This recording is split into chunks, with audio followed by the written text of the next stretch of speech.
The want words you. cut through the humid Miami Ma'am, air this is like a first blade, class sharp and boarding! dismissive. Marcus Rodriguez, gate agent for Sky Vista Airlines, didn't even look up from his computer screen when he delivered the assumption. His tone carried the practiced indifference of someone who had made this mistake 1,000 times before and never bothered to learn from it. Diana Mitchell stood perfectly still in the premium boarding line, her canvas messenger bag slung over one shoulder, worn sneakers planted firmly on the polished terminal floor. She was dressed in faded jeans, a soft gray hoodie, and running shoes that had seen better years. To Marcus, she was exactly what he expected to see in the wrong place at the wrong time. But Diana didn't move. She didn't apologize. She didn't shuffle toward the economy line like so many others had done before her. Instead, she reached into her hoodie pocket and pulled out a boarding pass, placing it gently on the marble counter between them. "Seat 1A, she said, her voice calm as morning coffee. "First class." Marcus finally looked up. His eyes flicked from the boarding pass to Diana's outfit, then back to the boarding pass. His fingers hesitated over the keyboard for a moment, caught between protocol and prejudice. "There must be some mistake," he said, picking up the boarding pass with 2 fingers as if it might contaminate him. "Seat 1A is reserved for our Platinum Elite members. The system probably generated an error." Diana's expression didn't change. She had been through this dance before in different places with different people, but always the same song. "Scan it," she said simply. Marcus reluctantly ran the boarding pass under his scanner, fully expecting the system to beep in protest to validate his assumption, to prove that this woman in her casual clothes had somehow gotten hold of a ticket that wasn't meant for her. The scanner beeped cheerfully. "Green light, valid ticket, platinum status confirmed." Marcus's brow furrowed as he stared at the screen. He typed rapidly, searching for some explanation, some glitch that would make sense of what he was seeing. "Well," he said, his voice tight with confusion and barely concealed irritation, "it seems the system is accepting it. Although I must warn you, the dress code in first class is usually more formal." Diana took her boarding pass back with the same calm precision with which she had presented it. "I'm comfortable, Marcus," she said, reading his name tag. "That's all that matters." She walked toward the security checkpoint, leaving Marcus staring after her with the uncomfortable realization that perhaps his assumptions weren't as reliable as he'd thought. Diana Mitchell wasn't just any passenger. She was the founder and CEO of TechFlow Dynamics, a logistics AI company that had revolutionized global shipping and made her worth $12 billion. But today, she wasn't Diana Mitchell, the tech mogul. Today, she was just a tired woman who wanted to sleep during the 6-hour flight to London. What Marcus didn't know, what none of them knew, was that Diana had signed the papers to acquire Sky Vista Airlines just 3 hours ago. The ink was still drying on the deal that made her the owner of the very airline whose gate agent had just tried to send her away. 20 minutes later, boarding began for flight SK447. Diana was among the first to step onto the jet bridge, her boarding pass granting her priority access to the Boeing 777 that would be her home for the next 6 hours. The aircraft was magnificent, the crown jewel of the Sky Vista fleet, with its polished exterior gleaming under the terminal lights. At the aircraft door stood the crew ready to welcome their premium passengers with the kind of service that justified the $1,000 tickets. Leading them was Captain Isabella Hartwell, a woman who believed that aviation was as much about maintaining standards as it was about moving people across continents. Isabella was everything Diana wasn't, at least on the surface. Her blonde hair was pulled back in a perfect chignon, not a strand out of place. Her captain's uniform was tailored to perfection, crisp white shirt, navy blazer, with 4 gold bars on each shoulder and shoes that reflected the cabin lights like mirrors. At 38, she carried herself with the authority of someone who had never questioned her right to be where she was. When Diana approached the aircraft door, Isabella's trained smile faltered for just a moment. Her eyes took in the hoodie, the jeans, the worn sneakers, and something shifted in her expression. "Boarding pass, please," Isabella said, extending a manicured hand. Diana handed over this document. Isabella examined it with the intensity of a detective studying evidence at a crime scene. "1A." Isabella's eyebrows rose slightly. "There must be some mistake. Wait here while I check with the gate." The gate agent already verified it. Diana said, her patience beginning to thin. "I'd like to take my seat now." "I'm sure you would." Isabella replied, her voice taking on a condescending edge that she probably didn't even realize was there. "But as captain of this aircraft, I have a responsibility to ensure the safety and comfort of all our passengers. We have a very exclusive guest list today, including Senator Blackwood. I need to make certain there haven't been any irregularities." She emphasized the word irregularities while looking pointedly at Diana's attire, as if casual clothing were somehow a security threat.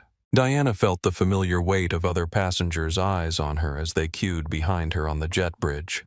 She could hear whispers starting the low murmur of people who sensed drama but weren't sure what they were witnessing. "Captain Hartwell," Diana said, reading the name tag. "My ticket is valid. I have a confirmed seat in first class. I would appreciate it if you would allow me to board." Isabella's smile grew colder. "Ma'am, I'm going to need to see additional identification and proof of payment method. It's not personal, you understand. It's just that people like you don't typically fly in this section." The words hung in the air like smoke from a fire. People like you. The phrase that had followed Diana through business meetings, academic conferences, and now apparently onto aircraft she happened to own. People like me. Diana's voice remained level, but there was steel underneath the silk. "I just mean..." Isabella backtracked slightly, realizing she had said too much, but not understanding why it mattered. "This is our premium cabin. There are certain expectations." Diana reached into her messenger bag and pulled out her wallet, extracting a driver's license and the black American Express Centurion card that had paid for the ticket. She placed both on the small counter beside the aircraft door. Isabella examined the documents as if she were a forensics expert. The name matched. The card was clearly genuine. Everything was in order, but somehow that seemed to make her more suspicious rather than less. "This is highly irregular," Isabella muttered, though what exactly was irregular about a passenger having valid identification and a method of payment remained unclear. "What's irregular," Diana said quietly, "is a paying passenger being interrogated at the aircraft door because of her clothing choices." Isabella finally stepped aside, allowing Diana to enter the aircraft, but the damage was already done. The delay had created a bottleneck on the jet bridge, and the whispers from other passengers had grown louder. Everyone now knew that there was some kind of problem with the woman in the hoodie. Diana walked into this first-class cabin, a sanctuary of cream leather and polished wood that smelled faintly of expensive cologne and fresh flowers. Seat 1A was a throne, a wide leather recliner that converted into a fully flat bed positioned at the very front of the cabin with a view of the cockpit door. As Diana stowed her bag in the overhead compartment, she became aware of the eyes on her. The first-class cabin held 16 passengers, and it seemed like all of them were staring. In Seat 1B sat Victoria Pemberton, a woman whose diamond earrings probably cost more than most people's cars. Her Chanel suit was the color of champagne, and her disapproval was the color of winter. She leaned toward her traveling companion and whispered loudly enough for Diana to hear. "I can't believe they let just anyone into first class these days. I mean, look at her. She's dressed like she's going to the gym." The man beside her, wearing a Rolex that caught the cabin light, chuckled softly. Probably used miles or points. Some sweepstakes winner, no doubt. Diana settled into her seat and pulled out her noise-canceling headphones, trying to create a barrier between herself and the judgment that filled the cabin like turbulence. She had dealt with this her entire career, the assumption that she didn't belong in boardrooms at conferences in first-class cabins. Usually, she could brush it off, understanding that their prejudice was their problem, not hers. But today felt different. Today she was tired from 36 hours of negotiations to buy this airline, tired from years of proving herself in rooms where she was the only person who looked like her. Tired from being polite to people who saw her as a problem to be solved rather than a person to be respected. Isabella appeared again, this time carrying a tablet and wearing the expression of someone who had found a solution to an unwanted problem. "Ma'am," she said, stopping beside Diana's seat. "I've been reviewing the manifest and there seems to be an issue with your reservation. I'm going to need to see proof of purchase for this ticket." Diana looked up from her phone. "Excuse me, your ticket," Isabella repeated, speaking slowly as if Diana might not understand. "I need to see proof that you purchased it legitimately. Sometimes there are issues with fraudulent bookings, stolen credit cards, that sort of thing." The cabin had grown quiet. Every conversation had stopped. Every passenger was now openly listening to what was happening in seat 1A. Diana felt her jaw tighten.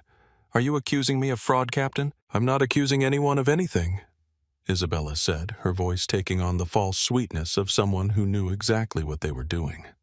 "I'm simply following standard security protocols for everyone's safety and comfort." Victoria Pemberton chose that moment to insert herself into the conversation. "Captain, I have to say I'm a bit concerned as well. This is why I pay for first class to avoid these kinds of situations." "What situations would those be?" Diana asked, turning to face Victoria directly. Victoria's cheeks flushed slightly, but she lifted her chin with the confidence of someone who had never been challenged for her opinions. "Well, I mean, it's obvious, isn't it? You're not exactly what one would expect in first class." The words were out there now, hanging in the climate-controlled air of the cabin like a toxic cloud. The mask of politeness had slipped, revealing the ugly truth underneath. Diana stood slowly, her movement deliberate and controlled. She was tall, 5'9", and when she stood to her full height, she commanded attention in a way that had nothing to do with her clothing and everything to do with her presence. "What exactly did you expect?" Diana asked, her voice carrying clearly through the cabin. "And what exactly do I look like to you?" Victoria's mouth opened and closed like a fish pulled from water. She had expected Diana to shrink to apologize, to quietly accept the insult and perhaps even agree with it. She hadn't expected to be challenged. I didn't mean," Victoria stammered. "Yes, you did," Diana said simply. "You meant exactly what you said. Before we see what happens next in this incredible story of prejudice and power, I want to ask you something. Where are you watching from today? Seriously, drop your city or country in the comments below. Are you watching from New York, London, Tokyo, Lagos? I love hearing from our global community. And while you're down there in the comments, tell me this. Have you ever been in a situation where someone judged you based on your appearance? Maybe you were dressed down at a fancy restaurant, or someone assumed you couldn't afford something because of how you looked. We've all been there, right? If you believe that dignity and respect shouldn't depend on designer clothes or status symbols, do me a favor and hit that subscribe button. It really does help us continue telling these important stories. And if you want to see justice served in the most spectacular way possible, stick around, because this story is about to take a turn that will absolutely blow your mind. You see, Captain Isabella Hartwell and Victoria Pemberton have just made assumptions about a woman based solely on her choice to dress comfortably for a long flight. They have no idea who Diana Mitchell really is. They have no idea what she's accomplished. And they certainly have no idea that the woman they're trying to humiliate owns the very airline they're flying on. But they're about to find out. Trust me when I tell you that what happens next will restore your faith in justice and remind you that sometimes karma doesn't just knock on the door. Sometimes karma owns the whole building. So stay with me because this story is just getting started, and I promise you the ending will give you chills in the best possible way. Diana Mitchell hadn't always been a billionaire. She hadn't always owned private jets or commanded billion-dollar acquisitions. 34 years ago, she was born in a 2-bedroom apartment in Detroit, Michigan, where the walls were thin enough to hear the neighbors arguing and the dreams were big enough to drown out the noise. Her mother, Patricia Mitchell, worked double shifts at Ford Motor Company, coming home with oil under her fingernails and hope in her heart. Patricia had dropped out of high school when she became pregnant with Diana, but she was determined that her daughter would have every opportunity that had been denied to her. "Education is the one thing they can't take away from you," Patricia would say, helping 8-year-old Diana with her homework at their small kitchen table while eating dinner from paper plates because they couldn't afford a dishwasher. "No matter what happens in this world, no matter what people say about you or how they try to make you feel small, knowledge is yours to keep." Diana took those words to heart. While other kids were outside playing, Diana was inside reading devouring books from the Detroit Public Library with the hunger of someone who understood that every page was a step toward a different life. She read about science and technology, about business and innovation, about people who had started with nothing and built empires from dreams and determination. When Diana was 12, her mother saved enough money to buy a used computer, a clunky desktop machine that took 5 minutes to boot up and made sounds like a coffee grinder. Diana taught herself to code on that machine, staying up until midnight writing simple programs while her mother worked the overnight shift. "What are you buildings in there?" Patricia would ask when she came home at dawn to find Diana still at the computer. The future Mama Diana would answer, and Patricia would kiss her forehead and believe it. Diana graduated valedictorian from Cass Technical High School, earning a full scholarship to the Massachusetts Institute of Technology. She was 17 when she left Detroit, carrying everything she owned in 2 suitcases and a heart full of her mother's dreams. MIT was a culture shock. Diana found herself surrounded by students whose families had attended Ivy League schools for generations, whose trust funds exceeded what her mother earned in a decade, who spoke casually about vacation homes and European summers, as if these things were as common as breakfast. But Diana also found herself surrounded by brilliance. She studied computer science and artificial intelligence, spending 18-hour days in laboratories and libraries, absorbing everything she could about machine learning and logistics optimization. Her professors noticed her immediately, not just for her intelligence, but for her hunger, the way she approached every problem as if solving it might change the world. During her junior year, Diana noticed something that would change her life forever. She was working part-time in MIT's shipping and receiving department to help pay for textbooks when she realized how inefficient the logistics were. Packages arrived at random times, sat in warehouses for days, were shipped to wrong locations, and generally moved through the system with all the grace of a drunk elephant. Diana saw patterns where others saw chaos. She saw data where others saw problems. She saw solutions where others saw impossibilities. She spent her senior year developing an artificial intelligence platform that could predict shipping patterns, optimize delivery routes, and reduce costs by up to 40%. Her professors encouraged her to publish her research. Diana had a different idea. 2 weeks after graduation, in her mother's garage in Detroit, Diana Mitchell founded TechFlow Dynamics. She maxed out 3 credit cards, slept on an air mattress, and lived on ramen noodles for 8 months while she refined her platform and searched for investors. The first investor meeting was a disaster. Diana walked into a conference room full of middle-aged white men in expensive suits, pitched her revolutionary logistics platform, and watched their eyes glaze over. The moment she opened her mouth.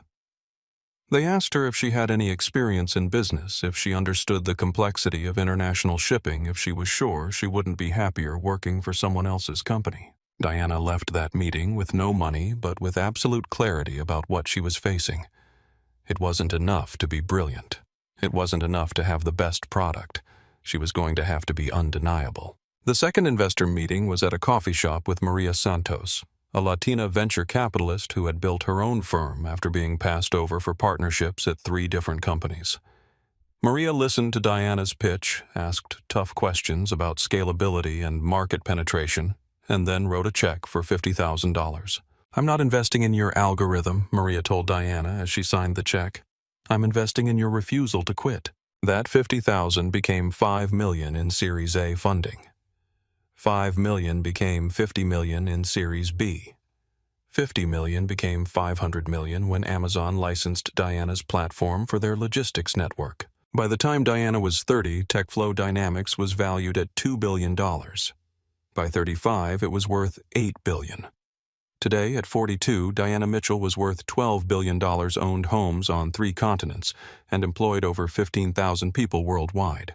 But she still shopped for her own groceries. She still flew commercial airlines. She still remembered what it felt like to count pennies for bus fare. And she never ever forgot her mother's words about education being the one thing they couldn't take away. Patricia Mitchell had died 3 years ago, cancer taking her before she could see Diana ring the opening bell at the New York Stock Exchange. But Diana carried her mother's voice with her everywhere, especially on days like today when people looked at her comfortable clothes and made assumptions about her worth. Captain Isabella Hartwell had never known hunger. She had never counted pennies for anything. She had never been told she didn't belong somewhere, and she had certainly never been questioned about her right to occupy the spaces she filled. Isabella was born into Connecticut privilege, the kind of old money wealth that didn't need to announce itself because everyone already knew. Her great-grandfather had been an aviation pioneer flying mail routes in the 1920s and eventually founding Hartwell Aviation, a private aircraft company that served the wealthy families of the Northeast. Her grandfather expanded the business, buying commercial routes and building Hartwell into a respected regional airline before selling to a larger carrier in the 1980s for a fortune that set up the family for generations. Her father chose medicine over aviation, becoming a renowned cardiac surgeon, but Isabella had aviation fuel in her blood. She learned to fly before she learned to drive, taking lessons at the family's private airstrip in the Hamptons. By 16, she had her private pilot's license. By 18, she had her commercial license. By 25, she was a captain for Northeast Airways, the youngest woman ever to achieve that rank at the company. Isabella had worked hard for her position. There was no question about that. She had logged thousands of flight hours, passed rigorous examinations, and demonstrated the kind of skill and knowledge that kept passengers safe at 35,000 feet. She took pride in her professionalism, her attention to detail, and her ability to command respect in a male-dominated industry. But Isabella had also never worked hard for acceptance. She had never been questioned about her qualifications because of her appearance. She had never been assumed to be in the wrong place because of her background. She had never had to prove that she belonged in the cockpit, because people like her had always belonged in cockpits. This unconscious privilege had shaped Isabella's worldview in subtle but profound ways. She genuinely believed that success was simply a matter of effort and ability, that people who failed to achieve their goals must be lacking in one or both areas. She looked at the world and saw a meritocracy, not because she was naive, but because the system had always worked for her exactly as it was supposed to. In Isabella's mind, aviation was about maintaining standards. Passengers in first class paid premium prices for premium service, and part of that service was ensuring that the cabin maintained an atmosphere of exclusivity and refinement. When she saw Diana Mitchell in casual clothes boarding her aircraft, she didn't see discrimination in her own reaction. She saw quality control. Isabella had flown celebrities, politicians, business leaders, and foreign dignitaries. In her experience, people with the money to afford first-class tickets dressed the part. They understood that they were participating in a certain kind of theater where appearance mattered as much as payment. When Diana failed to meet those expectations, Isabella's training took over, but it wasn't the kind of training she had received in flight school. It was the kind of training that came from 38 years of living in a world that had always confirmed her assumptions about how things should work. Isabella genuinely believed she was protecting the integrity of her aircraft and the comfort of her passengers. She didn't see herself as prejudiced because she had never been forced to examine her own biases. She was simply doing her job the way she had always done it, maintaining the standards that had served her well throughout her career. What Isabella couldn't see, what her privilege had made invisible to her, was that those standards had been designed by and for people who looked exactly like her. She couldn't recognize discrimination when she was the one practicing it, because in her world it simply looked like normal business. Victoria Pemberton represented old money in its purest form. Her great-great-grandfather had made his fortune in railroads during the Gilded Age, and successive generations had carefully cultivated and preserved that wealth through strategic marriages, conservative investments, and an unwavering commitment to maintaining their position in society's upper echelons. At 55, Victoria served on the boards of 3 museums, 2 universities, and a private foundation that awarded scholarships to deserving students. She lived in a Fifth Avenue apartment that had been in her family for 60 years, summered in the Hamptons, and wintered in Palm Beach. Her idea of roughing it was staying at a 4-star hotel instead of a 5-star resort. Victoria had never worked a day in her life, but she was constantly busy with charity galas, board meetings, and social events that reinforced her sense of purpose and importance.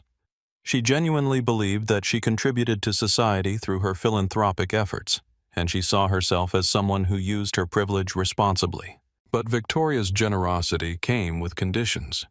She believed in helping people who were grateful, who understood their place, who didn't challenge the existing order that had allowed her to maintain her position.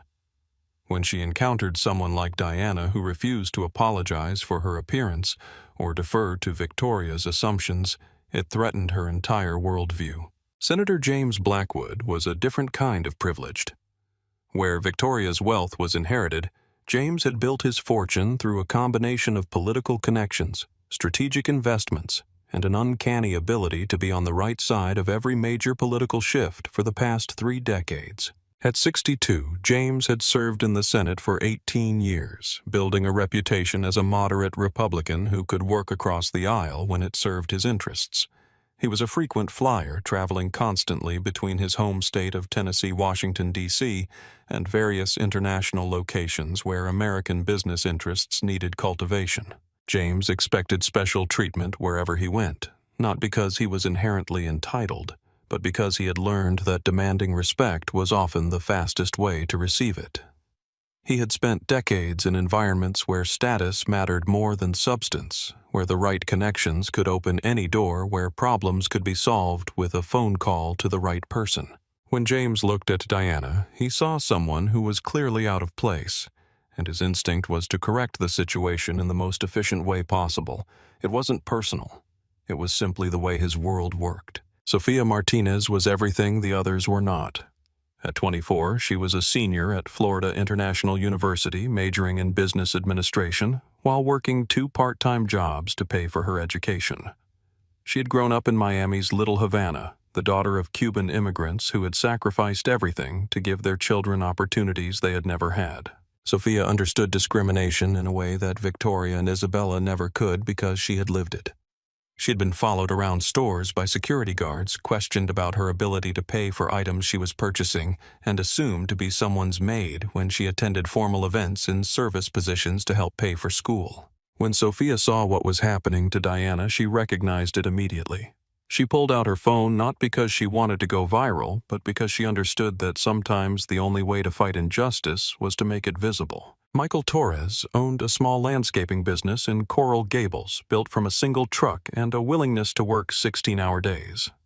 At 28, he employed 6 people and was proud of what he had accomplished, but he had never forgotten what it felt like to be underestimated.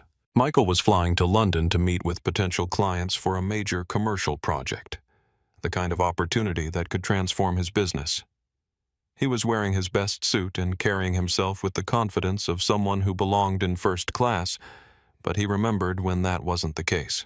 When he saw Diana being harassed, Michael felt the familiar anger that came from watching someone else experience the judgment he had faced countless times. He started live streaming not for attention, but for accountability. Sky Vista Airlines had built its reputation on exclusivity and premium service. Founded in 1987 by aviation entrepreneur Robert Sterling, the airline catered specifically to wealthy travelers who valued privacy, luxury, and personalized attention over price competition. Sky Vista's fleet consisted of wide-body aircraft configured with more first-class seats and fewer economy seats than any major carrier. Their marketing emphasized the airline's commitment to maintaining the highest standards of service and sophistication language that attracted exactly the kind of passengers who valued exclusivity above all else. Flight SK447 was one of Sky Vista's flagship routes, a daily service between Miami and London that carried business executives, wealthy tourists, and government officials across the Atlantic in style. The Boeing 777 was configured with 36 first-class seats, 48 business-class seats, and only 96 economy seats, a ratio that ensured premium passengers never felt crowded. The aircraft itself was a technological marvel equipped with the latest entertainment systems, communication equipment, and safety features. Each first-class seat converted into a fully flat bed with direct aisle access, personal storage space, and enough privacy to conduct business calls or sleep comfortably during the 7-hour flight. Diana had chosen this flight specifically because she wanted to experience Sky Vista's service firsthand. Having just completed the acquisition of the airline, she planned to use the flight time to review operational reports and begin planning the changes she wanted to implement. What Diana found instead was a culture of casual discrimination disguised as premium service, a place where maintaining standards had become code for maintaining barriers, where paying for a seat wasn't enough if you didn't look like you belonged. The irony was that Diana not only belonged on the aircraft, she owned it. Every seat, every meal, every smile from the flight crew was now part of her business empire. But none of them knew that yet, and their treatment of her revealed everything she needed to know about the culture she had just inherited. Isabella stepped away from Diana's seat with the purposeful stride of someone who had decided to escalate a situation rather than resolve it. She moved toward the aircraft phone mounted near the galley, her movements watched by every passenger in the first-class cabin. Diana remained in her seat, her hands folded calmly in her lap, but her mind was racing. She had been through discrimination before, but this felt different. This was her airline now, her employee, her customer experience. Every slight, every assumption, every microaggression was happening on her property to her passengers under her corporate umbrella. Isabella picked up the phone and spoke in low, urgent tones, but the cabin was quiet enough that her words carried clearly to the surrounding seats. "Security to gate 12, please. We have a potential irregularity with a passenger manifest. I need verification on a first-class boarding." She paused, glancing toward Diana. "Yes, possible fraudulent documentation. I'll need someone to come aboard and verify identity and payment method." The word fraudulent hit the cabin like a thunderclap. Conversations that had been whispered suddenly stopped altogether. Victoria Pemberton's eyes widened with satisfaction as if her suspicions had been confirmed. Other passengers shifted in their seats, some craning their necks to get a better view of the woman who was apparently causing such a serious security concern. Diana felt the weight of their stares, but kept her expression neutral. She pulled out her phone and checked the time. The departure was scheduled for 2:30 p.m. It was now 2:15. In her experience, airlines rarely delayed departures for passenger disputes unless there was a genuine security threat. Isabella was either supremely confident in her assessment or supremely arrogant in her authority. 3 minutes later, 2 airport security officers appeared at the aircraft door. Diana could see them through the first-class cabin, both men in uniform with serious expressions and the kind of body language that suggested they were prepared for trouble. Isabella met them at the entrance to first class, speaking in hushed tones while gesturing in Diana's direction. Diana couldn't hear their conversation, but she could see the officers' reactions, initial attention that gradually shifted to confusion as Isabella explained whatever she thought the problem was. One of the officers, a tall Hispanic man with sergeant's stripes, approached Diana's seat. His nameplate read Ramirez, and his expression was professional but skeptical. "Ma'am," he said politely, "I'm Sergeant Ramirez with Airport Security. The captain has expressed some concerns about your travel documents. Could you show me your boarding pass and identification, please?" Diana handed over her driver's license and boarding pass without comment. Sergeant Ramirez examined them carefully, comparing the photo on the license to Diana's face, checking the boarding pass details against something on his phone. "Is this your credit card that purchased the ticket?" he asked, though his tone suggested he was going through motions rather than conducting a genuine investigation. Diana produced her black Centurion card. Ramirez examined it, noting that the name matched her license and boarding pass perfectly. "Ma'am, everything appears to be in order," he said loud enough for Isabella and the surrounding passengers to hear. "Your documents are legitimate, your ticket is valid, and your seat assignment is confirmed." He turned to Isabella. "Captain, I'm not seeing any irregularities here." Isabella's jaw tightened. "Sergeant, I've been flying for 20 years. I know when something doesn't look right. This woman is clearly not our typical first-class passenger." "What exactly does that mean?" Sergeant Ramirez asked, his voice taking on a sharper edge. Isabella glanced around the cabin, suddenly aware that she had an audience for whatever explanation she was about to give. "I mean that first-class passengers typically dress appropriately for the experience. They understand that they're representing a certain level of sophistication and refinement." "So this is about her clothing?" Ramirez asked. "This is about maintaining standards," Isabella said, her voice rising slightly. "When passengers pay premium prices for premium service, they have a right to expect a premium environment." Diana stood up slowly, her movement causing both officers to take a step back. She was tall and imposing, and when she spoke, her voice carried the kind of authority that came from years of commanding boardrooms and managing billion-dollar negotiations. "Officer," she said to Ramirez, "I paid full price for this seat. I have valid identification and a legitimate boarding pass. Are there any laws that require passengers to dress according to the captain's personal preferences? Ramirez shook his head. No, ma'am, there are not. Then I would like to take my seat and prepare for departure, Diana said. Unless the captain is planning to delay this flight over her opinions about my fashion choices. The second security officer, a younger white man who had been silent until now, stepped forward. Ma'am, sometimes it's easier to just cooperate with crew requests. Maybe there's another seat available that would work for everyone. Diana turned her full attention to him, and he actually took a step backward. Officer, are you suggesting that I give up a seat I paid for because the captain doesn't like how I dress? I'm just saying that sometimes flexibility helps everyone, he stammered. I am flexible, Diana said coldly. I'm flexible enough to dress comfortably for a 7-hour flight. I'm flexible enough to ignore the stares and whispers from other passengers. I'm flexible enough to be polite to a captain who has accused me of fraud without evidence. What I'm not flexible about is my right to occupy a seat that I purchased legally.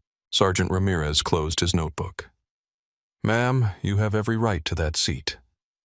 Captain, unless you have specific evidence of wrongdoing, I suggest you allow this passenger to board and prepare for departure. Isabella looked around the cabin, realizing that she had created a scene that was far bigger than she had intended. Other passengers were openly staring now, some taking pictures with their phones, others whispering urgently to traveling companions. What had started as a simple assertion of authority had become a public confrontation. Fine, Isabella said, her voice tight with frustration. But I want it noted in the flight record that I expressed concerns about this passenger. Those concerns are noted, Ramirez said dryly, and dismissed. As the security officers left the aircraft, the tension in the first-class cabin reached a boiling point. The confrontation had lasted nearly 15 minutes, and every passenger had been forced to choose sides whether they wanted to or not. Victoria Pemberton was the first to speak up after the officers departed. Well, she said loudly enough for the entire cabin to hear, I certainly hope this isn't an indication of declining standards. I mean, if anyone can just walk into first class wearing workout clothes. What exactly are we paying for? Her traveling companion, an elderly man with the kind of mustache that suggested membership in exclusive clubs, nodded emphatically. Absolutely right, Victoria. There are certain expectations in first class, certain standards. From seat 3A, a woman with perfectly styled silver hair and jewelry that caught the cabin light like stars spoke up. I have to agree. I travel first class specifically to avoid these kinds of situations. Diana felt the familiar burn of being discussed as if she weren't there, as if her presence were a problem to be solved rather than a person to be respected. She had experienced this in boardrooms, at conferences, in restaurants, and now apparently on aircraft that she happened to own. But before Diana could respond, a voice from the back of the first-class section cut through the murmur of agreement. Excuse me, but what exactly is the situation here? It was a man in his 40s, well-dressed, but not ostentatiously so, with the kind of quiet confidence that suggested he was accustomed to being listened to. Because from what I just witnessed, a passenger with a valid ticket was harassed by crew and questioned by security for no apparent reason other than her choice of clothing. Victoria turned in her seat to face him. And you are Dr. James Patterson, the man said calmly, cardiothoracic surgeon. And I'm confused about what standards we're supposedly maintaining here, because I was under the impression that the standard for flying first class was being able to afford a first-class ticket. Well, obviously, Victoria said, flustered. But there are also standards of dress, standards of behavior, standards of what Dr. Patterson interrupted. Standards of appearance. Standards of conformity. Standards that ensure everyone looks and acts exactly like you expect them to. The cabin erupted into competing conversations.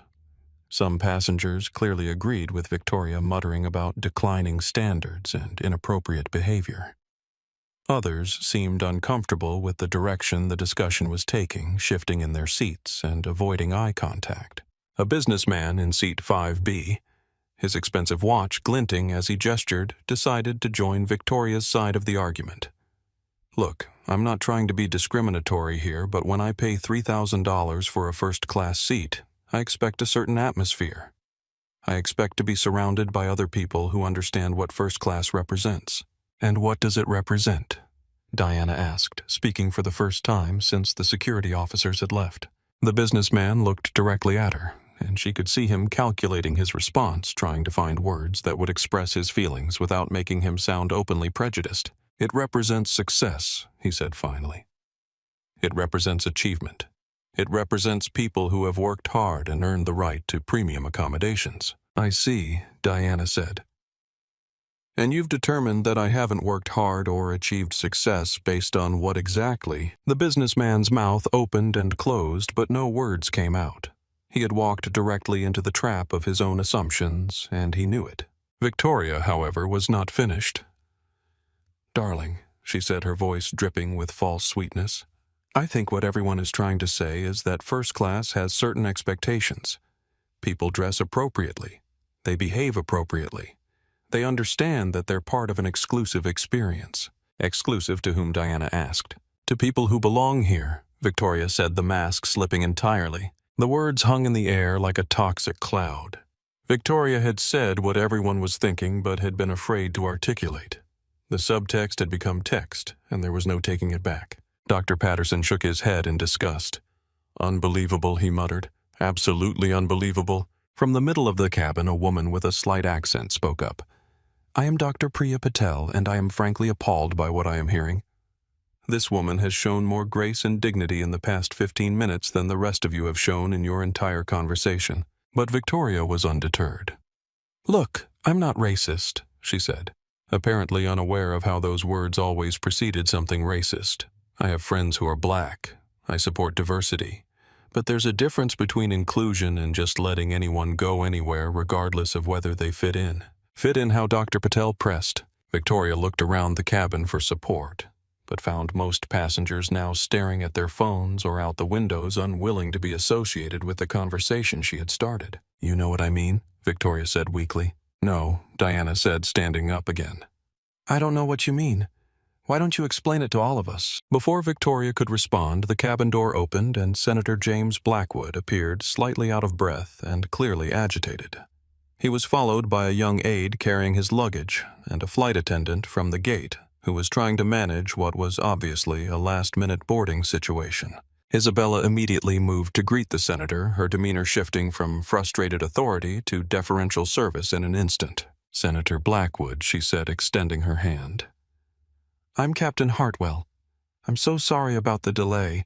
I understand there was an issue with your original booking. The senator, a distinguished man in his early 60s with silver hair and the kind of presence that came from decades in public office, nodded grimly.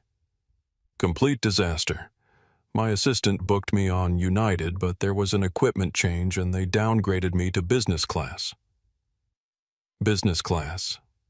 Can you imagine? I have meetings in London tomorrow that could affect international trade policy, and they wanted me to fly in business class like some junior staffer. Of course, Senator Isabella said sympathetically. We'll find a solution. First class is fully booked, but I'm sure we can make arrangements. Diana watched this exchange with growing incredulity. The same captain who had spent 15 minutes questioning her right to occupy a seat she had paid for was now promising to find accommodations for a passenger who didn't even have a reservation. The senator's eyes swept the first-class cabin, taking in the 16 occupied seats. Surely someone would be willing to volunteer to move to business class. I'd be happy to compensate them for the inconvenience. His gaze lingered on Diana, and she could see the calculation in his eyes. He was looking for the passenger who would be easiest to displace, the one with the least power to resist the one who looked like they might not really belong there in the first place. Actually, Isabella said, following the senator's gaze, we do have one passenger whose travel arrangements have been irregular. Perhaps we could resolve both situations at once. The senator looked at Diana with new interest. Irregular how? Well, Isabella said, lowering her voice, but not enough to keep her words from carrying throughout the cabin. There have been questions about documentation, about whether the reservation was legitimate, about whether the passenger really understands the expectations of first-class travel. Diana felt something shift inside her chest, a cold anger that started in her stomach and spread outward like ice water in her veins. She had been patient with the assumptions, polite in the face of discrimination, gracious despite the humiliation. but now they were actively conspiring to remove her from a seat she had purchased so that a politician who hadn't even paid could take her place. "I see," the senator said, his voice taking on the authoritative tone of someone accustomed to having his problems solved by other people. "Ma'am," he said, addressing Diana directly, "for the first time I understand there may have been some confusion about your reservation. Perhaps we could work out an arrangement that would benefit everyone." Diana looked at him with the same calm expression she had maintained throughout the ordeal, but behind her eyes something had crystallized. "What kind of arrangement did you have in mind, Senator?" "Well," he said, encouraged by her seemingly reasonable tone, "I'd be happy to cover the cost of upgrading you to business class plus a voucher for future travel. It would actually be a significant improvement in value for you, and it would help me resolve a rather urgent scheduling conflict." "I see," Diana said. "And why should I give up my seat for you?" The senator looked surprised by the question, as if the answer were obvious. "Because I'm a United States senator, and I have urgent government business in London. Surely you can understand that some passengers have more pressing needs than others, more pressing than what Diana asked." "Then," the senator gestured vaguely at Diana, "whatever it is you're traveling for." Victoria Pemberton chose this moment to insert herself back into the conversation. "Senator, I'm Victoria Pemberton. My late husband was Charles Pemberton of Pemberton Industries. I completely understand your situation, and I think your suggestion is more than fair. Some passengers are simply more important than others." Dr. Patterson stood up abruptly. "This is absolutely disgraceful," he said loudly. "You're asking a paying passenger to give up her seat to someone who doesn't even have a reservation, and you're justifying it by claiming that his needs are more important than hers based on his job title." "Based on his service to the country," Victoria corrected. "Based on his sense of entitlement," Dr. Patterson shot back. The cabin was now divided into clear factions. Victoria, the senator, and several other passengers who seemed to believe that hierarchy and status should determine seating arrangements.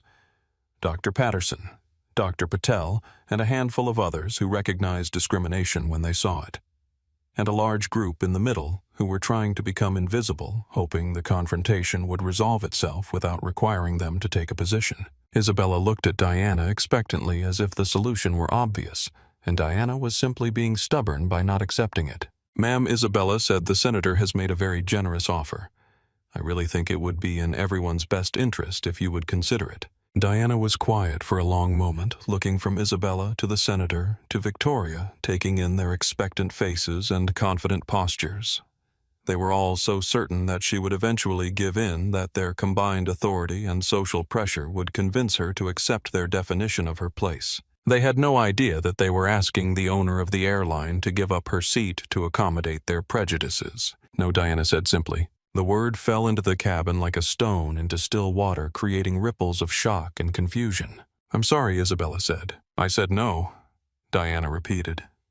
"I will not give up my seat. Not for a voucher, not for an upgrade, not for a senator, and certainly not to make any of you more comfortable with your own bigotry." The tension in the cabin had reached a breaking point. Senator Blackwood's face flushed red with indignation. Victoria Pemberton looked as if she had been personally insulted, and Isabella appeared to be calculating her next move in what had become an increasingly public confrontation. That's when Sophia Martinez, who had been sitting quietly in seat 7A throughout the entire ordeal, pulled out her phone and started recording. Sophia was a 24-year-old business major at Florida International University, flying to London for a study abroad program that she had saved for 2 years to afford. She had grown up in Miami's Little Havana, the daughter of Cuban immigrants who had taught her to recognize injustice and speak up against it even when speaking up was uncomfortable. Sophia had watched the entire confrontation unfold with growing anger and disbelief. She had seen discrimination before, had experienced it herself, but never so blatantly, never so publicly, never with such a clear line between the aggressors and the victim. When Diana refused to give up her seat and the tension in the cabin became palpable, Sophia knew she had to document what was happening. Not for fame, not for viral content, but because sometimes the only way to fight injustice was to make it visible. She started recording, discreetly holding her phone low and angling it toward the front of the cabin where Diana sat, surrounded by hostile passengers and an increasingly aggressive crew. "This is absolutely insane," Sophia whispered to her phone, providing narration for what she was capturing. "I'm on Sky Vista Flight 447 from Miami to London, and I'm watching a black woman get harassed by the captain and other passengers for wearing comfortable clothes in first class. She has a valid ticket, she passed security screening, but they want her to give up her seat for a senator who doesn't even have a reservation." 3 rows behind Sophia. Michael Torres was having the same reaction. Michael owned a small but successful landscaping business in Coral Gables, and he was flying to London to meet with potential clients for a major commercial project. He had worked 16-hour days for 5 years to build his business to the point where he could afford first-class international travel, and he understood exactly what Diana was experiencing. Michael pulled out his phone and opened Facebook Live, something he rarely used but felt compelled to access now. "Hey everyone," he said quietly to his phone. "I'm on a flight right now, and I'm watching something that you need to see.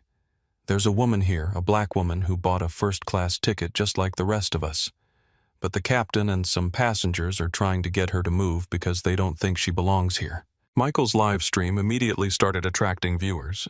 His followers, mostly small business owners and entrepreneurs from the Miami area, began commenting in real time. "Are you serious right now?" appeared in the chat. "This is 2024, not 1954. Get their names and report them. Are you recording this?" The comments poured in faster than Michael could read them, and he realized that his live stream was being shared beyond his immediate followers. The viewer count was climbing rapidly, 50 viewers, then 100, then 200.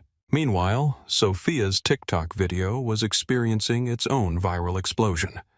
She had posted it with the hashtags Discrimination Airplane Sky Vista Justice, and it was already being shared across multiple platforms. The comments on Sophia's video were immediate and passionate. "This is disgusting. What year is this? I will never fly Sky Vista again. Someone needs to identify these people. Where are the other passengers? Why isn't anyone helping her? She's handling this with more grace than I would." Both Sophia and Michael noticed something interesting happening in their comments sections.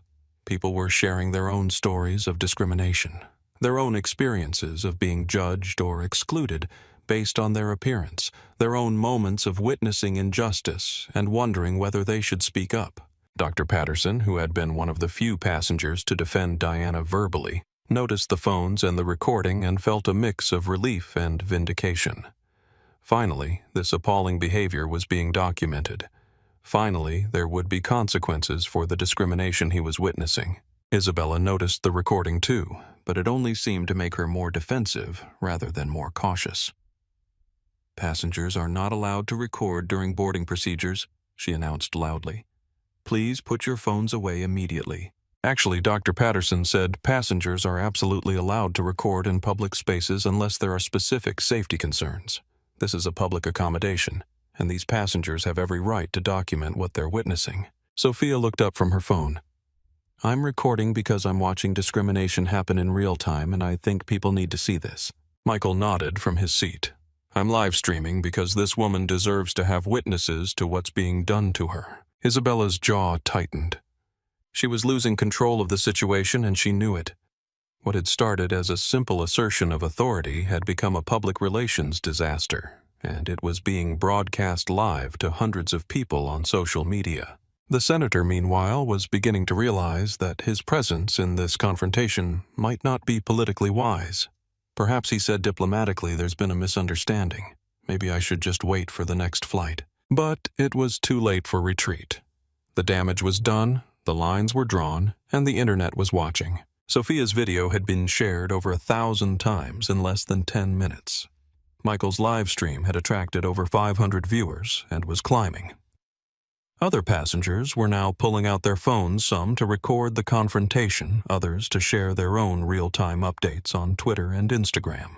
The hashtag SkyVista discrimination was beginning to trend. Comments flooded in from people around the world who were watching the situation unfold. "This is heartbreaking to watch. She's showing incredible dignity in the face of obvious racism. I hope someone is getting the names of everyone involved. This captain should be fired immediately. What's the woman's name? She deserves our support." But the most prescient comment came from someone watching Michael's live stream. Plot twist. What if she's someone really important and they just don't know it? That comment would prove to be more accurate than anyone could have imagined. Diana sat quietly in her seat throughout the escalating social media storm, aware that she was being recorded but not concerned about it. She had spent her entire career in the public eye, and she understood the power of documentation in fighting discrimination. What the passengers recording her didn't know was that Diana had her own documentation system running. As the owner of TechFlow Dynamics, she carried a small device that automatically recorded conversations for business purposes. Every word spoken during the confrontation was being captured in high-quality audio, time-stamped and stored in encrypted cloud servers. But more importantly, Diana was mentally cataloging every employee behavior, every policy failure, every cultural problem that was being revealed by this incident. She was conducting the most comprehensive customer service audit in aviation history, and her own employees had no idea they were being evaluated by their new owner.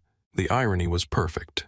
In their attempt to exclude her, they were providing her with exactly the information she needed to transform their airline.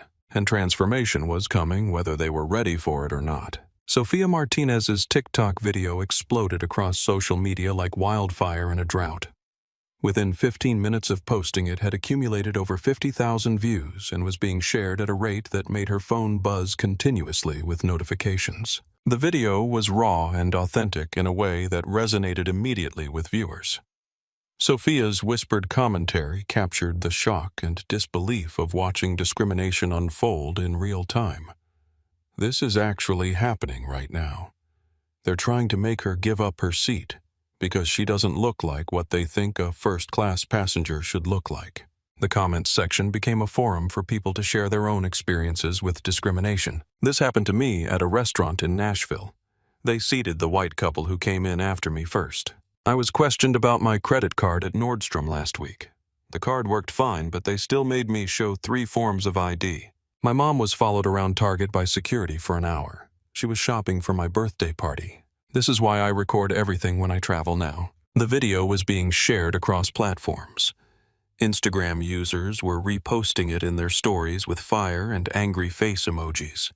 Twitter users were tweeting it with commentary about the persistence of discrimination in spaces that should be accessible to everyone who could afford them.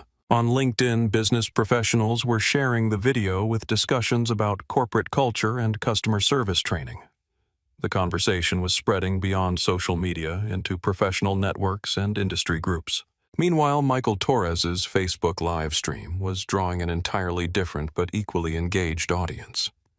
His viewers were primarily small business owners, entrepreneurs, and working professionals who understood the significance of someone being judged based on their appearance rather than their ability to pay. Y'all, this is exactly what we talk about when we talk about unconscious bias, Michael said to his audience while still recording the confrontation. This woman has done nothing wrong. She has a valid ticket. She's been polite. She's followed all the rules. But because she doesn't look like what they expect a first-class passenger to look like, they're treating her like she's a criminal. The comments on Michael's live stream were flowing too fast for him to read. Michael, please get their names. This needs to be reported. I'm calling SkyVista customer service right now. Someone needs to help her. Where is the crew that's supposed to protect passengers? This is why we need to support businesses that respect all customers. I'm never flying SkyVista again after this. One comment caught Michael's attention. Bro, someone in the aviation subreddit just said that SkyVista was just bought by some tech billionaire. Whoever that is, they need to see this video. Michael screenshot that comment, thinking it might be important later. The viral nature of the content was being amplified by the real-time aspect of the live stream. People were watching discrimination happen live, not learning about it after the fact through edited videos or news reports. The immediacy made it more powerful, more urgent, more impossible to dismiss or explain away. Aviation industry professionals were beginning to notice the trending hashtag SkyVista discrimination. Pilots, flight attendants, gate agents, and customer service representatives from other airlines were sharing the content with their own commentary about industry standards and customer service protocols. This is not how we treat passengers, wrote a Delta flight attendant. This captain is a disgrace to the uniform. 20 years flying, and I've never seen anything this blatant, commented a United pilot. This woman deserves an apology and compensation. As a gate agent, I can tell you that this is not standard protocol posted an American Airlines employee. Someone in SkyVista management needs to see this immediately. The conversation was expanding beyond individual incidents of discrimination to broader discussions about airline industry culture, customer service training, and corporate accountability. Dr. James Patterson had seen enough. He stood up from his seat in row 4 and walked directly to Diana's row, positioning himself between her and the increasingly agitated Isabella. "Ma'am," he said to Diana, "I'm Dr. Patterson, and I want you to know that what's happening here is completely unacceptable. As a fellow passenger, I'm appalled by the treatment you've received, and I want you to know that not everyone on this aircraft agrees with what's being done to you." Diana looked up at him with genuine gratitude. "Thank you, Dr. Patterson. I appreciate you speaking up." Dr. Patterson turned to address the cabin at large. "I've been sitting here listening to this conversation for the past 20 minutes, and I'm disgusted by what I'm hearing. This woman has a valid ticket, valid identification, and has conducted herself with more grace and dignity than anyone else in this cabin. The fact that some of you think she should give up her seat because a politician showed up without a reservation is absurd." Dr. Priya Patel, the physician who had spoken up earlier, rose from her seat to stand beside Dr. Patterson. "I absolutely agree," she said, her slight Indian accent adding gravity to her words. "What I am witnessing is discrimination, pure and simple.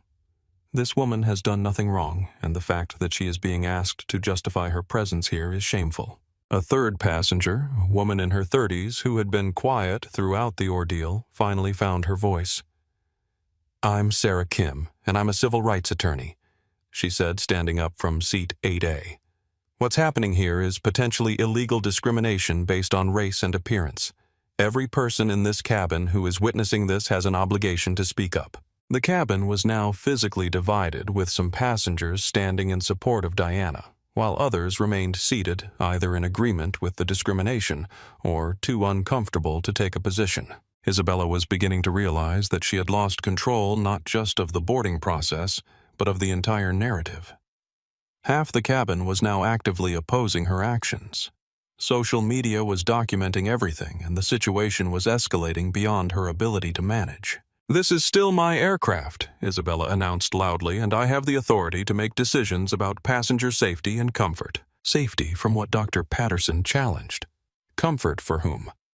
This passenger poses no safety risk, and the only people who seem uncomfortable are those who apparently can't handle sitting near someone who doesn't dress according to their personal preferences. Victoria Pemberton, who had been increasingly quiet as more passengers spoke up against her position, finally exploded. "This is ridiculous. I pay for first class to avoid exactly this kind of situation. If airlines are just going to let anyone sit anywhere regardless of whether they belong there, then what's the point of having different classes of service? The point," Dr. Patel said coldly, "is that you pay for better seats, better food, and better service. You don't pay for the right to exclude people based on their appearance." Sophia Martinez, still recording, captured this exchange and whispered to her phone. "Now we're getting to the real issue. These people think they paid for the right to only sit next to people who look like them." Michael Torres, monitoring the comments on his live stream, shared what he was seeing with his viewers. "Y'all, the comments are blowing up. People are sharing their own stories, tagging airlines, demanding accountability. This is becoming something bigger than just one flight." Indeed, the hashtag SkyVista discrimination was now trending nationally. News outlets were beginning to pick up the story. Travel bloggers were writing real-time articles about the incident. Aviation industry websites were publishing think pieces about customer service and discrimination. The story was taking on a life of its own, spreading far beyond the confines of the aircraft where it had originated. Isabella realized that she was facing a full passenger revolt and a social media disaster that was spinning completely out of her control. Rather than backing down, she decided to double down on her authority, making what would prove to be the final and most catastrophic mistake of her career. She walked back to Diana's seat, positioned herself in the aisle where everyone could see her, and spoke in a voice that carried throughout the cabin. "Ladies and gentlemen," she announced, "I am the captain of this aircraft, and I have the final authority over all matters relating to passenger safety, security, and the orderly operation of this flight. When I determine that a passenger situation is disruptive to the cabin environment, I have the right and the responsibility to take appropriate action. She turned to face Diana directly. Ma'am, you have disrupted the boarding process, caused distress to other passengers, and created a situation that is affecting the safety and security of this aircraft. I am ordering you to accept the accommodation that has been offered to you, or I will have you removed from this aircraft. The cabin went completely silent. Even the passengers who had been supporting Victoria and the senator seemed shocked by Isabella's escalation. To publicly threaten to remove a passenger who had done nothing wrong except refuse to give up a seat she had paid for crossed a line that even they weren't comfortable with. Diana stood up slowly, rising to her full height. When she spoke, her voice was calm, but everyone in the cabin could hear the steel underneath the silk. Captain Hartwell, she said, I want to make sure I understand your position. You are threatening to have me removed from this aircraft because I refuse to give up a seat I purchased to accommodate a passenger who doesn't have a reservation, and you're justifying this action by claiming that my presence disrupts the cabin environment. That's correct, Isabella said, apparently unaware that she was digging her own grave deeper with every word. And this disruption is based on what exactly Diana asked. Isabella hesitated suddenly, aware that every word she was about to say was being recorded by multiple passengers and broadcast live to hundreds of people on social media. Based on the complaints from other passengers about the appropriateness of the situation is irregular, Isabella finished lamely. The situation is irregular, Diana repeated. Can you be more specific about what makes my situation irregular? Isabella looked around the cabin for support, but found that even Victoria Pemberton was now avoiding eye contact. The weight of multiple phone cameras pointed in her direction was beginning to register. You don't fit the profile of our typical first-class passenger, Isabella said finally. The words landed like a bomb in the cabin. There it was, the truth that everyone had been dancing around for the past 30 minutes. Isabella had just admitted on camera that she was discriminating against Diana based on her failure to fit the profile of what she expected first-class passengers to look like. Sofia Martinez nearly dropped her phone. Did she really just say that she whispered to her TikTok audience? Did the captain really just admit that she's discriminating against this woman because she doesn't fit a profile? Michael Torres was equally stunned. Folks, you heard it yourselves, he said to his live stream. The captain just admitted that this is about profiles and expectations, not about any actual airline policy or safety concern. Diana smiled for the first time since boarding the aircraft. It wasn't a pleasant smile. It was the smile of someone who had just been handed exactly what they needed. Thank you, Captain Hartwell, Diana said. I think you've made your position perfectly clear. She pulled out her phone and for the first time since the confrontation began made a call. Arthur, she said into the phone, speaking loudly enough for the cabin to hear. It's Diana. I'm on our plane. Sky Vista Flight 447 from Miami to London. Isabella's eyes widened. Our plane. Yes, our plane. I'm in seat 1A and Captain Hartwell has just threatened to have me removed because I don't fit the profile of a typical first-class passenger. The cabin erupted into confused murmurs. Our plane. What did that mean? Handle this immediately, Diana said into the phone. And Arthur, I want a complete review of all customer service protocols, crew training programs, and discrimination policies. Effective immediately. She hung up and looked at Isabella, who was staring at her with dawning comprehension and growing horror. Captain Hartwell. Diana said, I believe you're about to receive a call. Isabella's radio crackled to life before Diana had even finished speaking. The voice that came through was sharp, urgent, and carried the unmistakable authority of someone who was not accustomed to being ignored. Flight 447. This is ground control. Captain Hartwell. You are directed to return to the gate immediately. Do not repeat. Do not proceed with departure. This is Priority Alpha. Isabella stared at her radio as if it had just spoken to her in a foreign language. Priority Alpha was reserved for the most serious operational emergencies. Security threats, mechanical failures, medical emergencies that required immediate medical intervention. She had never heard Priority Alpha issued for a passenger dispute. Ground control. This is Flight 447. We have a minor passenger situation that we can resolve without returning to gate. Request permission to proceed with departure. The radio was silent for a moment, then crackled back to life with even more urgency. Negative Flight 447, you are ordered to return to gate immediately. Captain Hartwell, you are to report to operations upon arrival at gate. This directive comes from SkyVista Executive Management. Isabella's hand shook slightly as she keyed the radio. Ground control.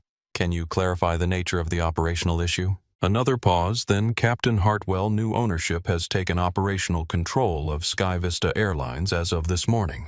You are directed to report to the new management team immediately upon arrival at gate. This is not a request. The cabin had gone completely silent. Every passenger was listening to the radio communication, and even those who didn't fully understand aviation terminology could sense that something significant was happening. New ownership. What did that mean? And why was it relevant to their flight? Isabella looked around the cabin with growing confusion and the first stirrings of genuine fear. She had been flying for 20 years, and she had never heard of ownership changes affecting operational decisions in real time. Airlines were massive corporations with complex hierarchies and bureaucratic processes. Ownership changes happened in boardrooms over months, not on radio frequencies in minutes. But as she looked at Diana, who was sitting calmly in seat 1A, with the expression of someone waiting for inevitable consequences to unfold, Isabella began to understand that she had made a mistake that was far more serious than she had realized. Diana's phone rang. She answered it with the same calm composure she had maintained throughout the entire ordeal. "Yes, Arthur," she said, speaking loudly enough for the cabin to hear every word. "I received your message. The captain has been directed to return to gate." She paused, listening to the voice on the other end of the phone. "No, I don't think termination is too extreme. In fact, I think it's exactly appropriate." Another pause. "Yes, I want a full investigation into crew training, passenger service protocols, and cultural sensitivity programs. This kind of discrimination is exactly what we discussed changing." The word termination hit the cabin like a thunderclap. Passengers looked at each other with confusion and growing excitement. Who was this woman who could apparently order terminations and investigations? Who was Arthur, and why was he taking orders from the passenger in the hoodie? Isabella was beginning to piece together what was happening, and the realization was hitting her like a physical blow. The timeline was becoming clear. SkyVista Airlines had apparently been acquired that morning. Diana had mentioned our plane during her phone call. She was now discussing terminations and investigations with someone named Arthur, who was clearly in a position of authority. "Captain Hartwell," Diana said, hanging up the phone and looking directly at Isabella. "Would you like me to explain what's happening, or would you prefer to figure it out on your own?" Isabella's mouth was dry. Her palms were sweating, and she was beginning to understand that her 20-year career had just ended in the most public and humiliating way possible. "Who are you?"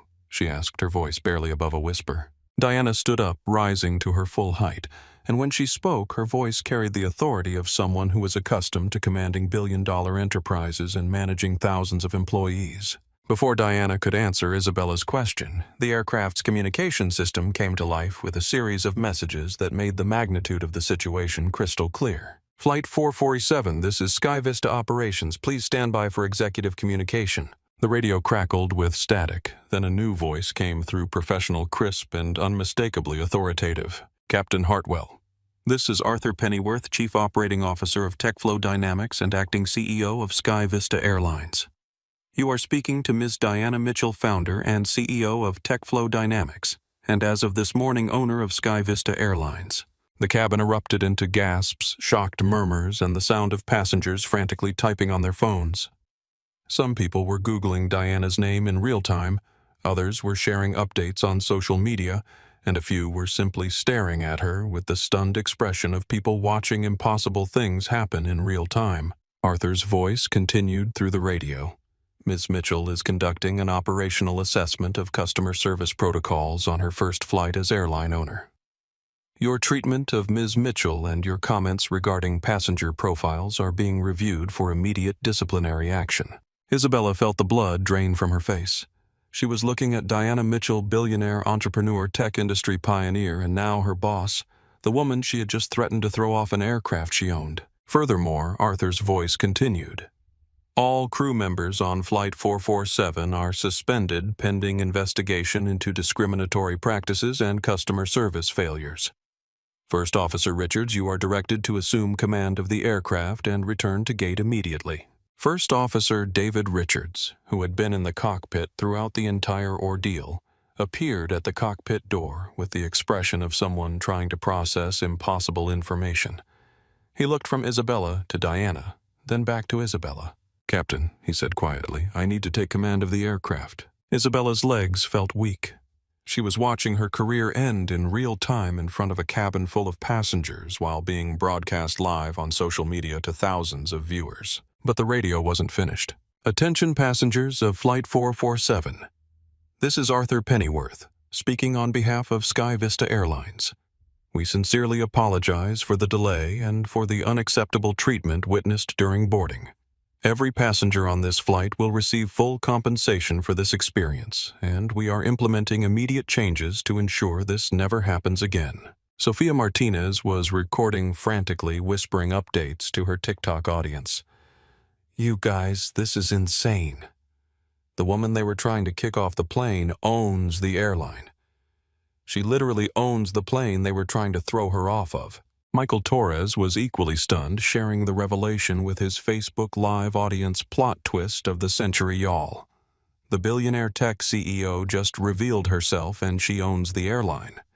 Every single person who discriminated against her is about to face consequences. The comments on both social media streams were exploding faster than either could read. "Karma is real. Best plot twist ever. I can't believe this is happening in real time. That captain is done." Justice served at 30,000 feet. "This is better than any movie." Diana walked to the center of the first-class cabin, positioning herself where every passenger could see her clearly. The woman who had been quiet and composed throughout 30 minutes of discrimination now commanded the space with the natural authority of someone accustomed to addressing boardrooms and commanding corporate empires. "Ladies and gentlemen," she said, her voice carrying clearly throughout the cabin, "I believe some introductions are in order." The cabin was absolutely silent. Even the passengers who had been hostile toward her were now listening with rapt attention, the power dynamics having shifted so completely that they were struggling to process what was happening. "My name is Diana Mitchell. I am the founder and CEO of TechFlow Dynamics, a logistics and artificial intelligence company based in Detroit. As of this morning, I am also the owner of Sky Vista Airlines." She paused, letting the information sink in. "I purchased this airline because I believe in the power of travel to connect people and create opportunities. I believe that airlines should serve all passengers with dignity and respect, regardless of their appearance, their background, or their choice of clothing." Victoria Pemberton was staring at Diana with the expression of someone watching their entire worldview collapse in real time. Senator Blackwood had gone pale and was apparently trying to become invisible in his seat. The passengers who had defended Diana were smiling with satisfaction, while those who had remained neutral were frantically Googling her name to confirm what they were hearing. "What you witnessed today," Diana continued, "is exactly the kind of discrimination and cultural problem that I intend to eliminate from this airline. Captain Hartwell's behavior, the assumptions made by some passengers, and the failure of other crew members to intervene represent everything that is wrong with customer service in the aviation industry."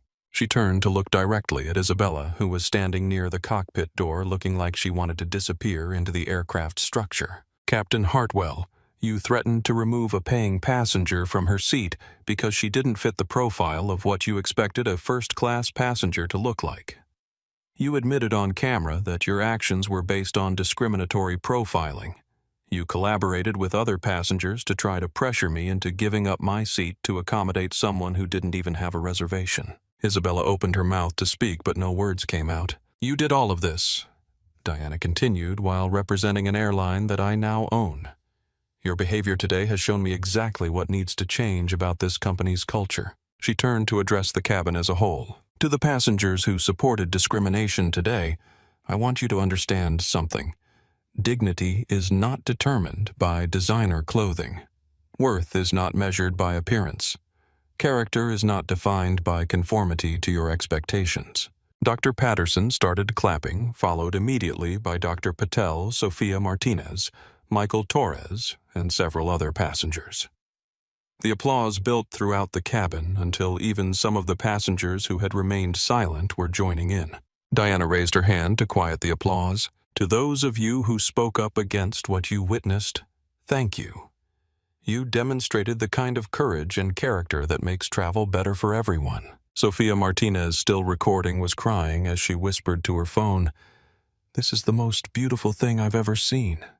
She turned their discrimination against them and used it to make the world a little bit better. Arthur Pennyworth's voice came through the aircraft's PA system one final time, and his words were crisp, professional, and utterly final. "Captain Isabella Hartwell, your employment with SkyVista Airlines is terminated effective immediately. You are relieved of all duties and responsibilities. Security personnel will escort you from the aircraft upon return to gate." The words hit Isabella like a physical blow. 20 years of flying thousands of hours in the cockpit, a spotless safety record, and it was all ending because she had tried to remove a passenger who didn't look like she belonged in first class. Except that passenger was now her former boss, and Isabella was beginning to understand the magnitude of her mistake. "You can't do this," Isabella said, her voice shaking with shock and desperation. "I have seniority, I have contracts, I have union protection." Diana looked at her with the same calm expression she had maintained throughout the entire ordeal. "Captain Hartwell, you admitted to discriminatory passenger profiling on camera in front of witnesses while being live-streamed to thousands of people on social media. You threatened to remove a passenger from her legally purchased seat based solely on your personal opinions about how she looked. You collaborated with other passengers to pressure someone into giving up their accommodation to benefit someone who had no reservation."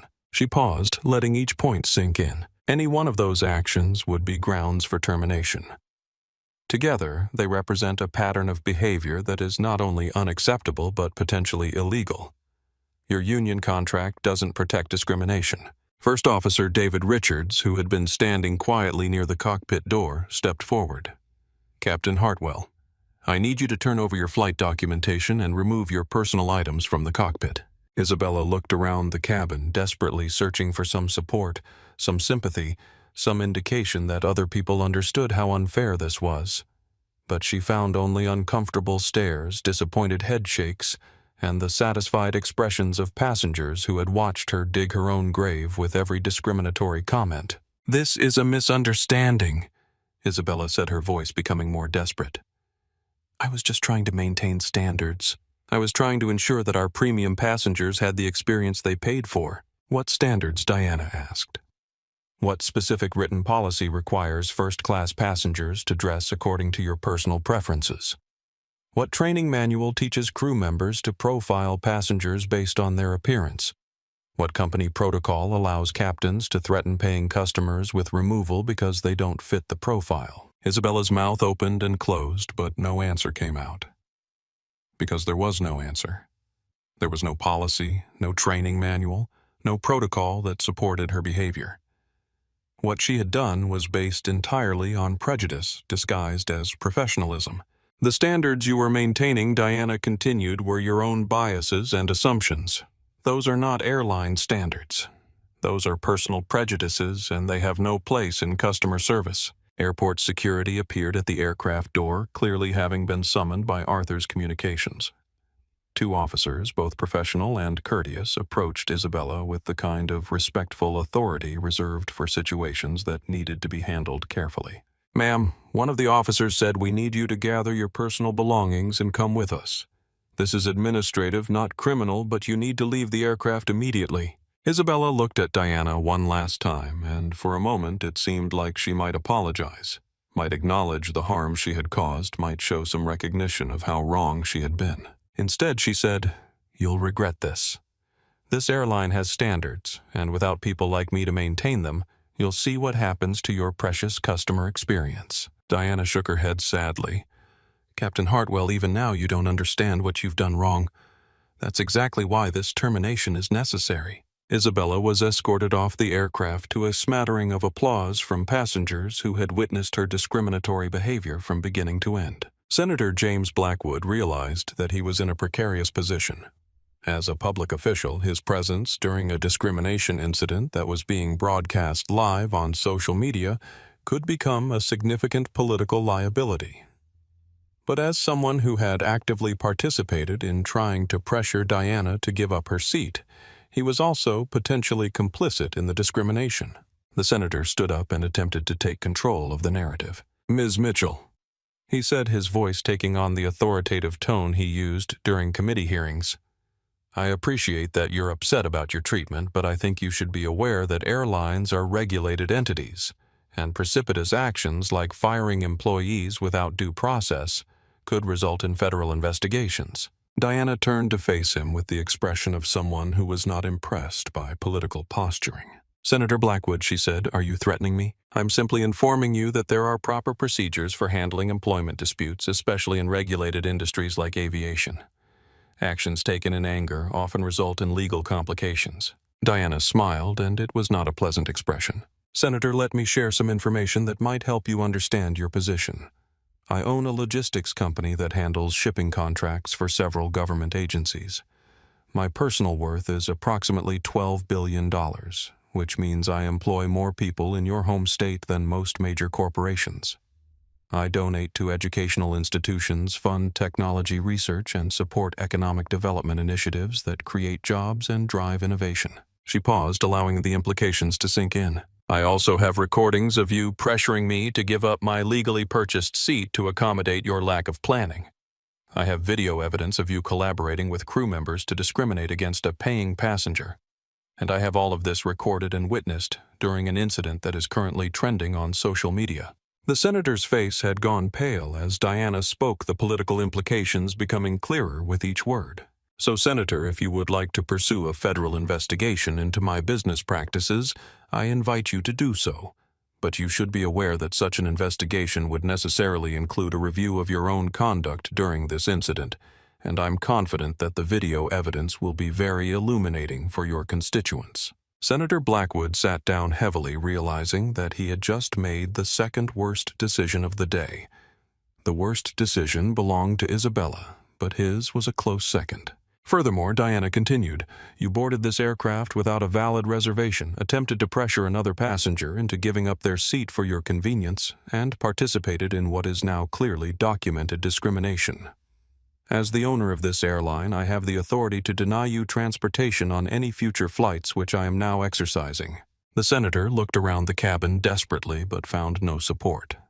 Even Victoria Pemberton, who had initially supported his request for Diana's seat, was now avoiding eye contact and clearly hoping to distance herself from the entire situation.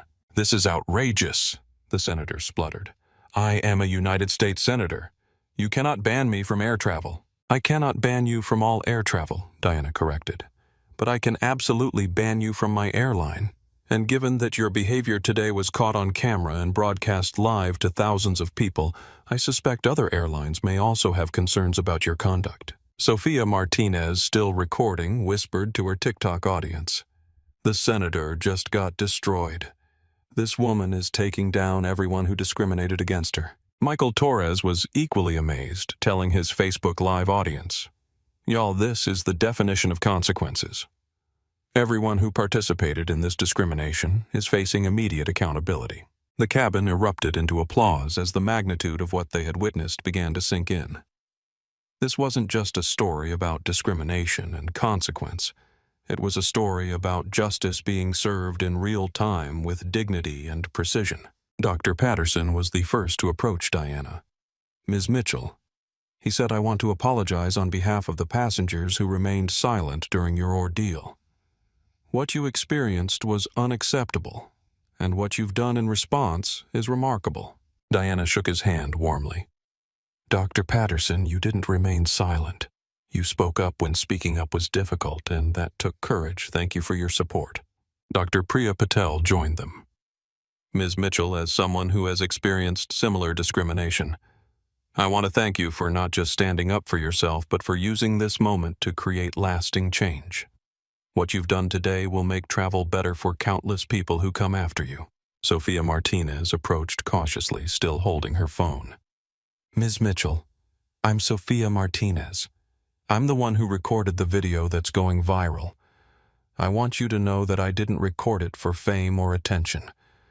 I recorded it because I recognized what was happening to you and I thought people needed to see it. Diana took Sophia's hands in both of hers. Sophia, your courage in documenting what happened is the reason this discrimination won't be forgotten or dismissed.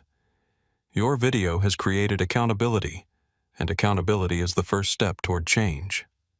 Thank you for being brave enough to speak up. Sophia started crying. I've experienced stuff like this before, but I never had the courage to record it or speak up. Watching you handle this with such dignity gave me strength. Michael Torres introduced himself next. Ms. Mitchell. I'm Michael Torres. I've been live streaming this entire incident to my business network.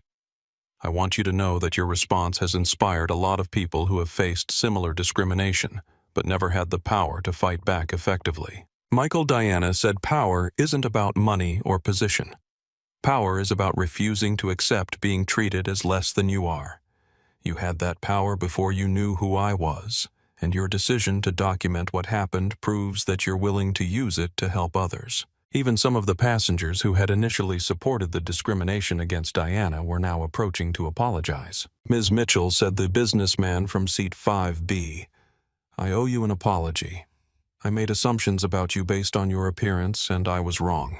I supported behavior that I now realize was discriminatory, and I'm ashamed of my participation. Diana studied his face, looking for genuine remorse rather than calculated image management. She found what she was looking for.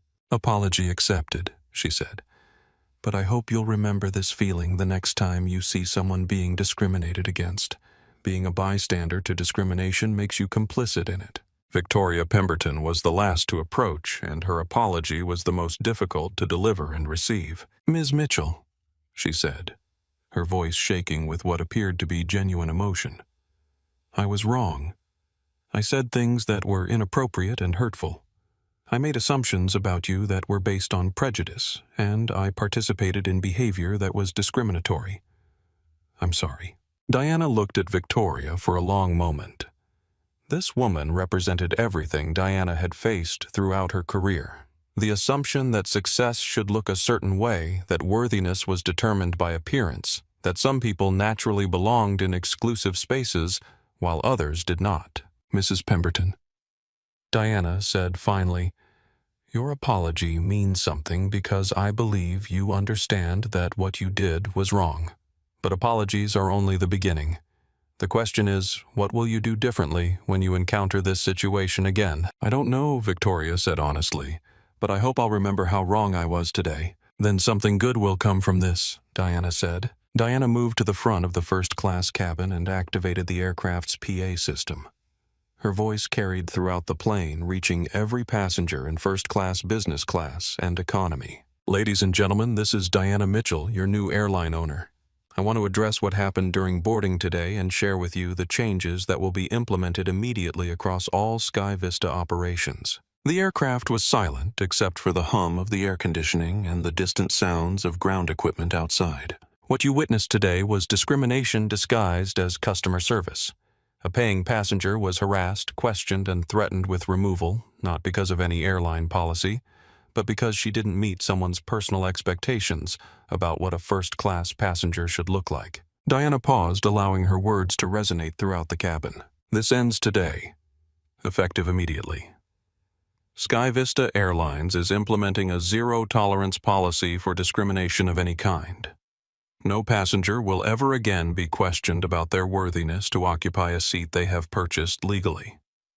No crew member will ever again be permitted to profile passengers based on their appearance, their clothing, their accent, or any other personal characteristic. Passengers throughout the aircraft began applauding the sound building from economy through business class and into first class. We are implementing mandatory bias training for every employee from ground crew to executive management. We are establishing an anonymous reporting structure that will allow passengers and employees to report discriminatory behavior without fear of retaliation. We are creating passenger advocate positions at every major airport to ensure that customer service issues are resolved fairly and quickly. Sophia Martinez, still recording, whispered to her phone, "She's not just fixing what happened to her. She's fixing the whole structure." Most importantly, Diana continued, "We are changing our culture. Airlines exist to serve passengers. All passengers with dignity and respect. Luxury should be about comfort and service, not about exclusion and judgment. When you purchase a ticket on SkyVista Airlines, you are purchasing transportation, not approval from other passengers or crew members." The applause was sustained, now coming from throughout the aircraft. To the passengers who witnessed what happened today and spoke up against it, thank you for demonstrating the kind of character that makes travel better for everyone. To those who remained silent, I challenge you to find your voice the next time you witness injustice. To those who participated in discrimination, I hope today has taught you that actions have consequences. Arthur Pennyworth's voice came over the radio one final time. "Ms. Mitchell, I have updates on immediate personnel changes." "Go ahead, Arthur," Diana said, keying the radio so the entire aircraft could hear the conversation. "First Officer Richards has been promoted to captain and will assume command of this aircraft. Flight Attendant Emma Richardson, who attempted to intervene during the discrimination incident, has been promoted to lead flight attendant and will head our new Customer Service Excellence program."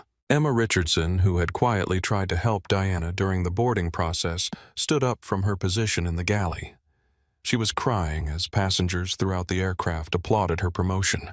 Additionally, Arthur continued, "We are establishing the Diana Mitchell Foundation for Travel Equality, which will provide scholarships for aviation education to underrepresented students and fund research into bias elimination in customer service." Diana smiled at hearing her name attached to the foundation, but she also felt the weight of responsibility that came with it. The foundation will also create a rapid response team for discrimination incidents in the travel industry, providing legal support and advocacy for passengers who experience what Ms. Mitchell experienced today. "Thank you," Arthur, Diana said.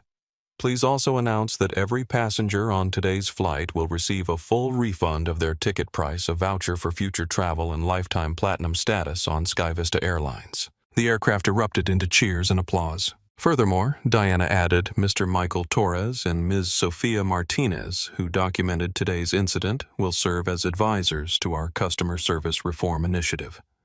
Their courage in speaking truth to power exemplifies the kind of character we want to embody as an airline. Michael and Sophia looked at each other in amazement. They had boarded the aircraft as passengers and were now being invited to help transform an entire airline's culture. "One final announcement," Diana said. "This aircraft will return to Miami, where passengers will be accommodated on alternative flights to their destinations with upgraded service.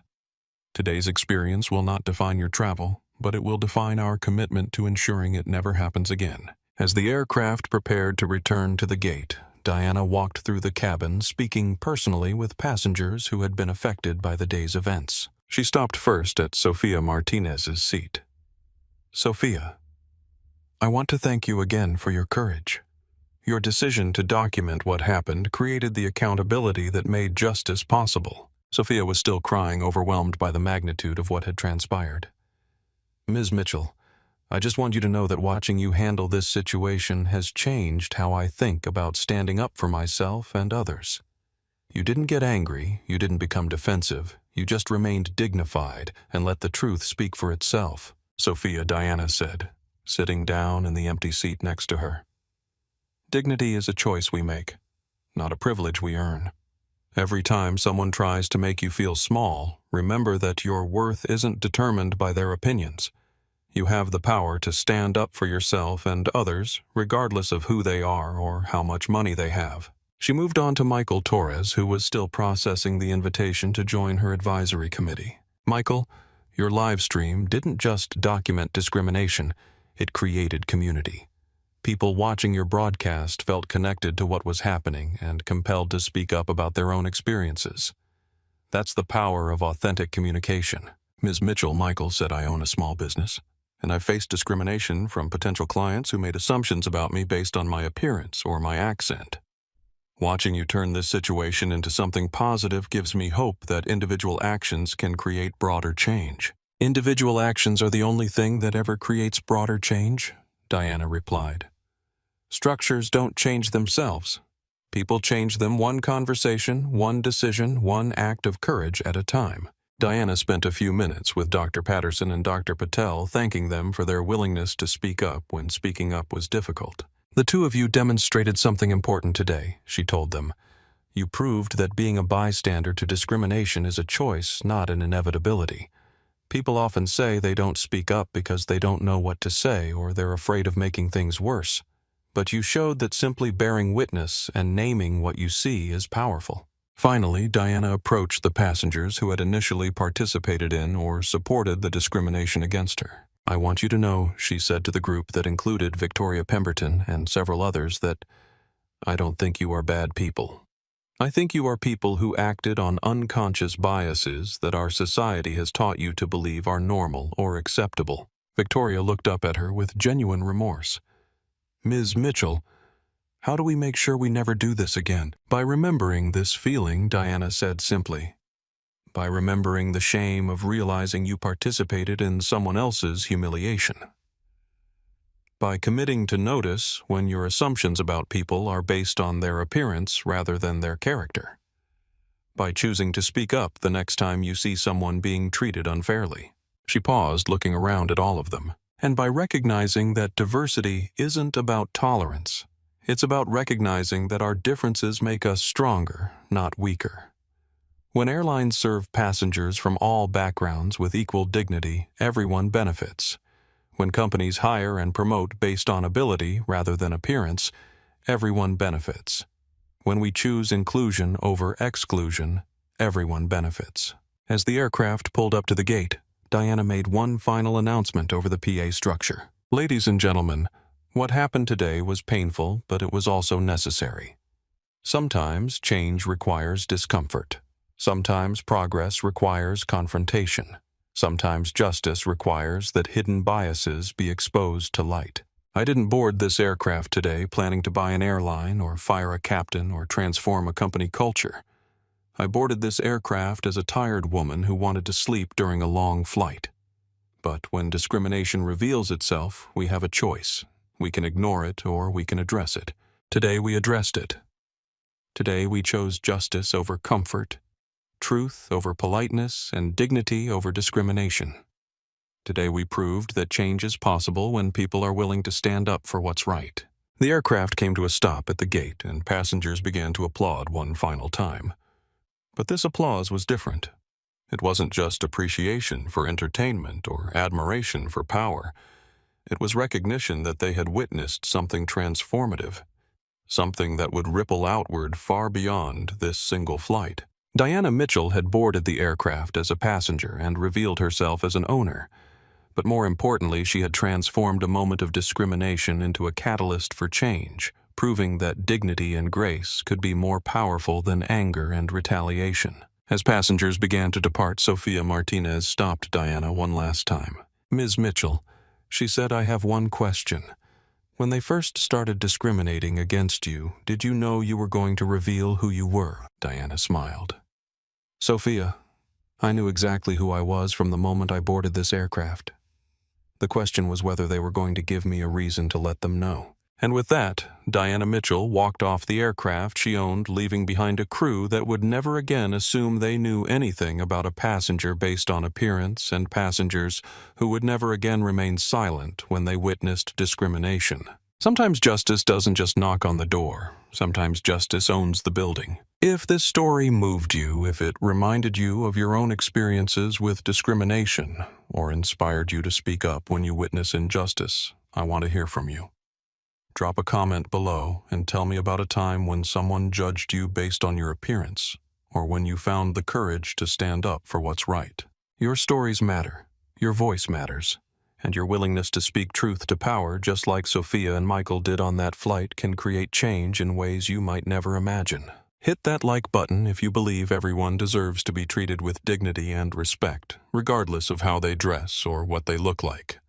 Subscribe to this channel because we're going to keep telling stories that prove ordinary people can create extraordinary change when they refuse to accept injustice. Share this video with someone who needs to hear it. Maybe it's someone who has faced discrimination themselves, or maybe it's someone who needs to be reminded that their assumptions about others might be wrong. Either way, sharing these stories helps create a world where what happened to Diana becomes impossible. And remember, your worth isn't determined by other people's opinions. Your dignity isn't subject to their approval. Your voice matters more than you know. You have the power to stand up for yourself and others, and sometimes that power can change everything. Until next time, stand tall, speak truth, and never underestimate the power of quiet strength. Because you never know who you're sitting next to, and you never know when your moment to make a difference will come. Thanks for watching, and I'll see you in the next story.